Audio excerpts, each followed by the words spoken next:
पल्लव से मार्ग पर छिड़कते हुए नदियों का जल, क्योंकि गुरुदेव आज भिक्षा लेने जा रहा है। सामान्य गुरु नहीं है, राजा का गुरु। बोलती बंद हो जाती है राजा की, शीश झुकाता है, साष्टांग प्रणाम करता है, आंखों में आंखें झांक कर देख नहीं सका। वो समर्थ पुरुष है। शिवा का साहस नहीं हुआ कि सीधे कभी आंखों में आंखें डाल ले। ऐसे शिवाजी के गुरु समर्थ रामदास चुपके से एक दिन किसी घर में भिक्षा के लिए पहुंचे और वो पोतना लिए बैठी है, कोई झुंझला रही है माई। कुछ लोग सवेरे से मूड खराब करने के बहाने ढूंढते हैं। सुबह से आंख खुलते ही उन्हें पता तो है नहीं कि क्यों झुंझला रहे, तो कुछ लोग ढूंढ रहे होते हैं। और हमारे यहाँ उसको उत्तर भारत में कहते हैं कि पंगा लेने के लिए लोग निकले होते हैं सुबह से। ठीक है, यहाँ कोई आ गया था आदमी सर्दी के दिनों में, सर्दी के दिन थे, यहाँ कोई आ गया था पंजाब से आदमी, स्नान करने सब कर रहे हैं, वो भी करने लगा। हर हर गंगे, तो वो भी कहता है हर हर गंगे हमने लिए पंगे, हर हर गंगे हमने लिए पंगे। सुबह से मूड खराब किए बैठे हैं कुछ लोग, उन्हें पता नहीं होता क्यों चिंतित हैं हम। तो चिंता भी कोई वो फिर वो घंटों चलेगी, क्योंकि चिंता है भाई, हमें बहुत चिंता है, हम काफी चिंतित हैं, तो वो घंटों चलेगा इस चिंता का दौर। शोक है लंबा चलेगा, शोक है, दुख है बहुत लंबा दुख है, लंबे समय तक दुखी है, सालों से दुखी है। इसलिए दुखी है कि शनि चल रहा है अभी तो 7.5 साल और चलेगा, दुखी है अभी और चलना है, लंबा चलना है हमारा, क्या करें, दुखी है। तो वो जो गुरुजी थे चले गए और वो पोतना लेकर चूल्हा पोत रही थी माई, सवेरे से परेशान थी। और समर्थ रामदास आज अकेले ही चले गए, अपने को तोलने के लिए गए थे, वो तो अपने लिए गए थे। और वो ऐसे घर पहुंच गए और उन्होंने कहा जय जय रघुवीर समर्थ। भिक्षा का ये आग्रह, महाराष्ट्र का भिक्षा संबोधन, जय जय रघुवीर समर्थ। 2-3 बार कहा, वो माई झुंझलाई और उसको सूझा नहीं, उसने पोतना ही फेंक दिया और महाराज के मुंह पे आके लगा। कुछ मिट्टी के कण भी आंखों में चले गए, चेहरा विद्रूपित हो गया और कुछ समझ नहीं पाए। ये ले जा, वो पोतना लेकर एक पल के तुरंत, एक अभी ऐसा हुआ ही था कि एकदम वो मां बाहर भागी, वो जो गृहिणी थे, क्योंकि उसके पति ने कहा थे कौन द्वार पर, कौन तूने क्या किया, ये कौन है, देख कौन, एक साधु को ऐसा करना चाहिए, कौन है, देखो देखो। तो पता लगा वो तो रामदास है, समर्थ रामदास। भाग्य से गुरु द्वार पर आए, एक बड़ा भाग्य, पता नहीं कितने जन्मों के पुण्य, सदगुरु द्वार पर, और ऐसे उनका तिरस्कार, उनका भारी अपमान। भाग्य कैसा कि गुरु द्वार पर, और कितना अपमान। भयभीत हो गए वो, दिन भर रोते रहे। पति पत्नी की आंखों में आंसू थमे नहीं, क्या आज तो अनर्थ हो गया, बड़ा अनर्थ किया हमने आज। उनसे रहा नहीं गया, वो फिर पहुंचे अपने मोहल्ले में कि आज इतना बड़ा अनर्थ कर दिया। फिर मोहल्ले में एक बात, पूरे शहर में बात, वो समर्थ रामदास तक बात। और समर्थ रामदास ने कहा कि अब तो गुरुदेवी दंड देंगे जो देंगे।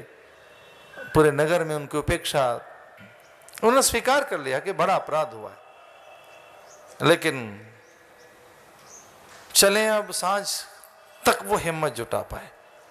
सांझ हुई तब हिम्मत जुटा पाए वो सब, श्रेष्ठी, सामंत, साहूकार, छत्रप, शिवाजी और वो अभागा दंपति, जिससे ये ऐसा हो गया था, वो पहुंचे। तो पूछा गुरुदेव की स्थिति कैसी है, किस अवस्था में। उनकी जो अंतरंग सेवा में थे सेवक, उन्होंने कहा बहुत गंभीर हैं, भोर से ही वो सुबह से कहीं निकले थे और द्वार बंद है। आज उन्होंने तो जल भी नहीं पिया, बंद है द्वार। एक दो बार प्रयास किया है लेकिन द्वार बंद मिला है। फिर ऐसा उनका भी आग्रह है कि वो स्वयं द्वार खोले। शिवाजी ने कहा कि अब तो रात आ जाएगी, अंधेरा सा होने लगा है, प्रयास करते हैं द्वार खुलवाओ। साहस नहीं हुआ। सांझ चली गई, थोड़ी रात आने को हुई, अंधेरा सा घिराया, तो हौले से शिवाजी ने द्वार खोला। हल्का सा द्वार खुल गया। द्वार खोला तो आनंद, कोने कोने कोने कोने में दीपक। समर्थ रामदास कोने कोने कोने में दीपक जला रहे हैं, कोने कोने में। पूछा समर्थ रामदास से शिवाजी ने, गुरुदेव कोई पर्व है क्या आज? कोई आपका अनुष्ठान की पूर्णता का दिवस है आज? कोई मंगल उत्सव कर रहे हैं, क्या हुआ? तो उन्होंने कहा कि आज भोर में भगवान नारी बनकर मेरे पास पहुंचे, मैं भिक्षा के लिए गया, उन्होंने पोतना फेंक दिया। ये सोचकर भगवान ने कि ये सन्यासी संयम रखता है कि नहीं, हर पल मान सम्मान में तो उलझा नहीं रहता, अपमान में भी जी सकता है कि नहीं। वो पोतना लेकर आया हूं, उसी की बातियां बना बनाकर इन दीपकों में मैंने रखी हैं। पोतना धोया, साफ किया, मिट्टी निकाली, उसको फाड़ फाड़ कर उसी की बातियां बनाई हैं। विजयोल्लास, विजय पर्व मना रहा हूं। विजय पर्व कौन सा है? कभी आदमी युद्ध में जीत के आए तो जय दिवस मनाते हैं ना। गली मोहल्ला का कॉर्पोरेटर ये जो होते हैं ना पार्षद, वो जीत जाए तो हमारा कितना हो हल्ला होता है कि जीत गया भाई, जीत गया।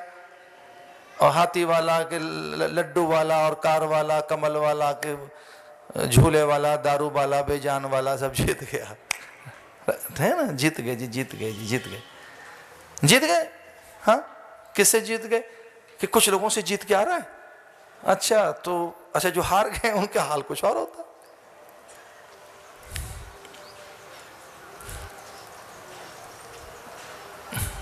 माथे पर चुम्बन जड़ दिया गुरुदेव ने उस बिलखते हुए व्यक्ति के, और उसे प्रणाम किया, उस स्त्री को, कि वो एक स्वयं ऐसा संकल्प लेकर निकला था कि आज मैंने थोड़ा अपने अंतःकरण को समझना, अकेले में जाकर मन के लिए, आज जरा मन समझने के लिए कि एक सन्यासी मन कैसा होना चाहिए। मुझे पता नहीं था कि वो सवेरे सुबह ही पाठ मिल जाएगा, होमवर्क सुबह ही मिल जाएगा, मुझे इतना मुझे नहीं पता था। मैं तो ऐसे निकला था, पर हाँ मैं सजग था, चौकन्ना था, क्योंकि आज मुझे अकेले जाना था और अपने सन्यास को समझना था। मुझे अकेले निकलना था और जरा मुझे समझना था स्वयं को। भीड़ में जाता तो न कोई अवसर मिलता, एकांत में जाकर अवसर मिल गया और ठीक चल रहा है, प्रयास करूंगा और ठीक करने का। कहने लगे थोड़ा उस समय तो झुंझलाहट थी, फिर वो थोड़ी कम हुई और उसके बाद में लगा कि कोई बड़ा संकेत है, संयम को तोलने के लिए संकेत है। कहां कहां हम जुड़े रहते हैं। अच्छा, जहां जहां जुड़े रहते हैं वो व्यर्थ में जुड़े हुए हैं, कई जगह तो, कई बार तो। मैं कभी संसार की निंदा नहीं करता, ध्यान रखना, मैं भौतिकता की निंदा नहीं कर रहा हूं, कभी मैंने निंदा नहीं की, भौतिकी उत्कर्ष की कभी नहीं। मैंने अर्थ की आज तक निंदा नहीं की है, कभी नहीं। पर मैं कहता हूं हर पल कहां जुड़े हैं वो देखो, हर पल कहां जुड़े हो। हम दूसरी बात शुरू करते हैं जो बड़ी महत्वपूर्ण है। अगर हम व्यर्थ में जुड़े हुए हैं और कुछ सृजन हमारे आसपास नहीं है, कुछ नूतन नवाचार, नूतनता हमारे पास नहीं है, सृजनशीलता हमारे पास नहीं है, कुछ क्रिएटिविटी हमारे पास नहीं है, तो वैसा ही मन हो जाएगा, ये बुद्धू और बासी हो जाएगा। इसे कुछ नया करने का न तो आपने कभी इसे अभ्यासी बनाया है, न इसे आपने कोई उत्साहित किया है।